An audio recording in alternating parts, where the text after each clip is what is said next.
Hi there, Elizabeth. I see we have new essays from you. Well done. Let's get right into this, okay? The first one is a process diagram showing how tea is created. Let's see what you had to say. The flowchart shows the way in which 4 types of tea, white, green, oolong. It's oolong, but everyone keeps reading it as coolong. It's actually a double L. All right. Are made.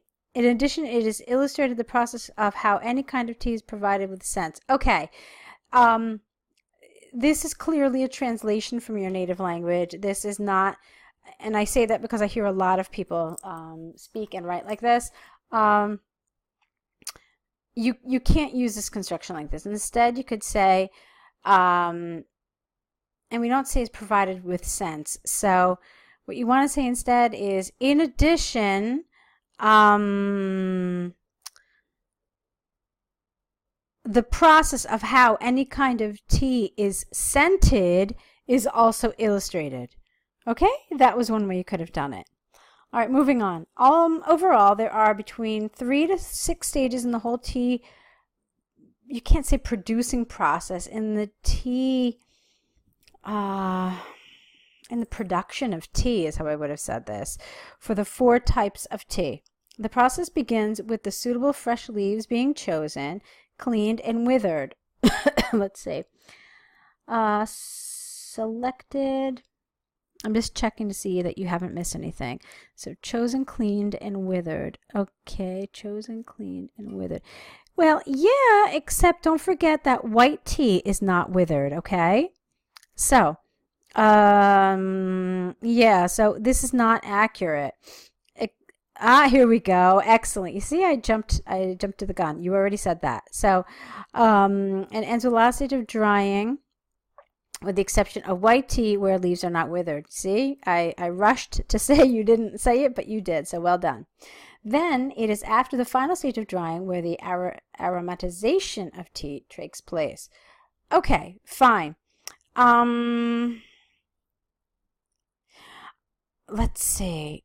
Now, this is your overview. I do feel like it's a tiny bit long. I absolutely agree that you listed the number of stages. That was correct. And maybe you could have instead says it begins, because what's similar, what is the same for all of them? This sorting and cleaning is identical for all of them. And I think it's pretty safe to say that they are all either, the final stage is either drying or cooling, right? So you could have said that, and then I would have left it there because I do feel like some of this is getting into the details, okay? So you don't want to do that in your overview. All right, moving on. To begin, and regardless of the type of tea being made, tea production starts with selection of suitable leaves and the sanitization. Well, I'm not sure about that. You could just say, I don't know, I guess just the cleansing of them, so as to get rid, not so as to getting, but so as to get rid of any unwanted substances, as well as enabling safe human consumption, get rid of the free of dust and bacteria. Once leaves are, what do you mean by shorted? You mean sorted without the H. So sorted and cleaned, they are left to undergo the necessary withering process, which enables a natural drying of leaves, with the exception of white tea, where between cleaning and drying, leaves are steamed. See, so you've already included some of that in the previous paragraph, so now you're being repetitive. That's why I said you should have left out some of that information in your overview. Okay, in the subsequent stages, 3rd and 4th, tea can be divided into 2 groups, fermented and non-fermented tea. Fermented teas are previously treated. Oolong teas, is supposed to be an O, are placed in a basket, then shaken and rolled, not shaked. Okay, and rolled in order to bruise their edges before they are left to undergo, too many are in order to, so are left to undergo a short fermentation process. Meanwhile, black tea leaves are not shaken, but rolled into strips for Gonto black tea, or cutting, I think you mean a cutting here, for obtaining broken black tea. In addition, a completed fermentation process is chosen in this case. The non-fermented tea group is formed. Okay, check out what's happening. I'm going to stop for a minute, Elizabeth, because this is super long. It's almost like a task 2. I would do a word count for this. If you're going over like 200, 220 words, it's just way too long. I want to remind you that task 1 is about is as much about what you include as much as what you don't include. Now, that doesn't mean you shouldn't write all the main features. However, it's also about grouping them. Okay, so I want you to think about how this could have been grouped better without getting into so much detail. Because quite frankly, I'm a little lost now. Like here, like this whole paragraph, I'm confused as to which T you're talking about. So for me, even though the previous paragraph is fairly clear, here I'm lost, okay? So let's see. Okay, so here we are. In addition, a completed fermentation process is chosen in this case. The non-fermented tea group is formed for what? Yeah, I'm confused. I mean, let's see. So there are a lot of different ways you could have done this, but right now, like I'm lost. Like all of a sudden, especially when you started here, you said in the subsequent stages, 3rd and 4th, tea can be divided into 2 groups. But I don't know which tea I'm talking about. Like, reading this essay, I can't visualize what the diagram you're looking at looks like. And that's something I want you to think about. Like, if you were going to describe this to a friend, for example, would your friend be able to describe this diagram? Would your friend be able to draw this flow chart? And I want you to think about that as a goal, at least an approximation.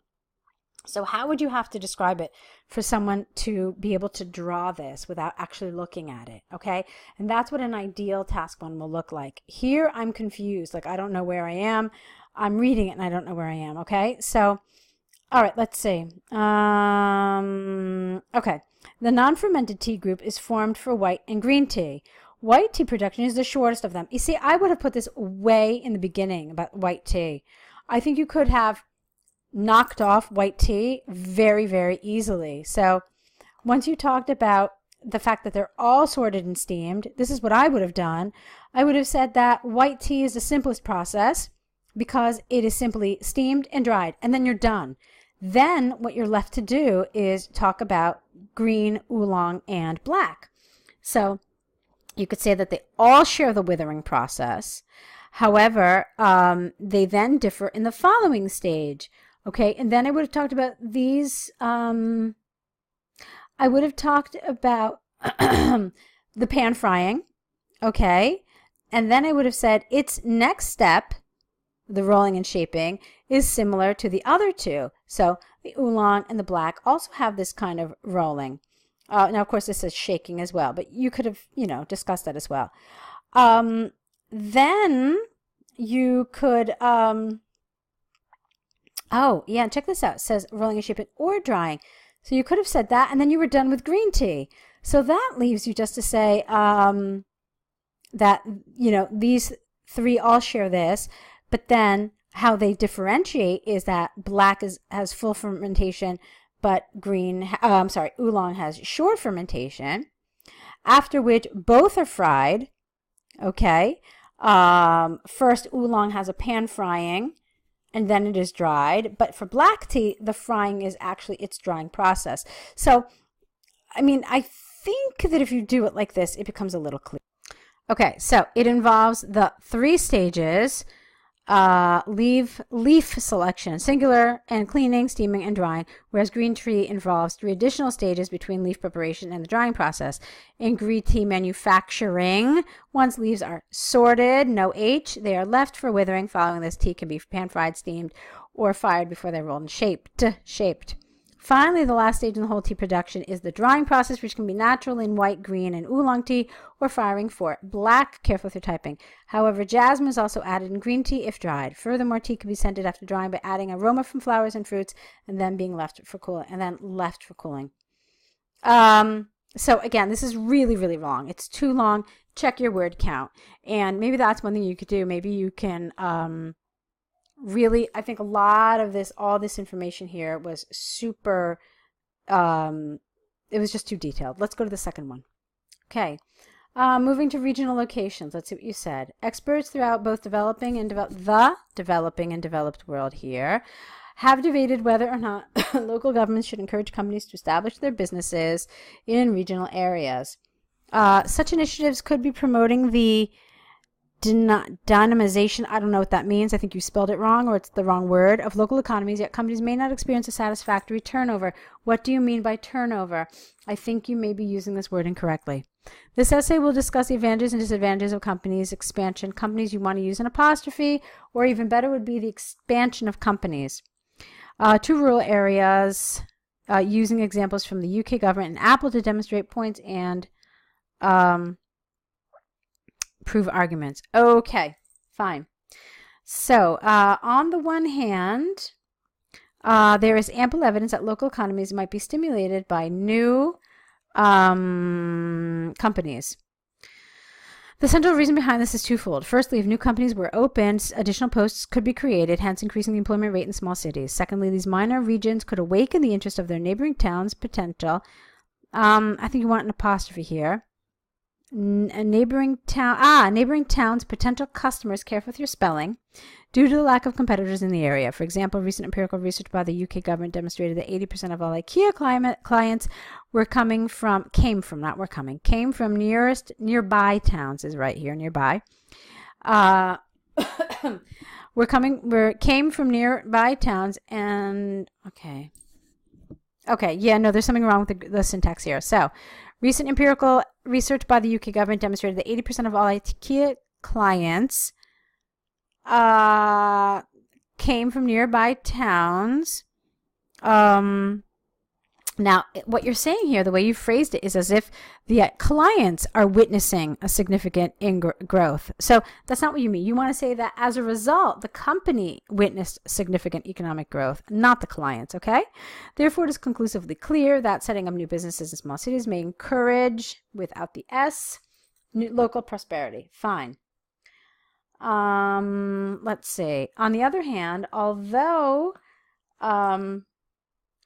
there is a case for rural boost and even new companies favoring employment generation, the impact of limited consumers is what you want here, not costumers, in the small areas cannot be overstated.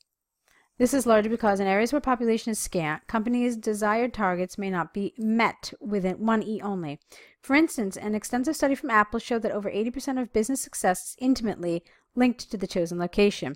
Consistent with this line of thinking is that large corporations select wisely, they wisely select outstanding, I don't know if you mean outstanding really, but large capitals around the world when opening new branches worldwide. Thus, it is possible to state beyond doubt that secondary locations may be a detriment for companies' profits. You wanted an apostrophe here.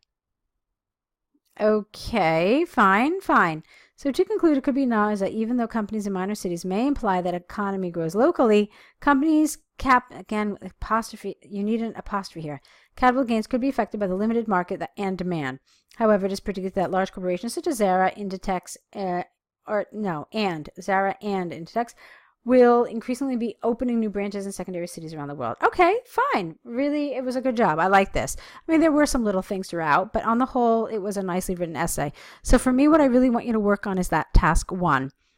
It was just too long, and I'm curious how long it took you to write it.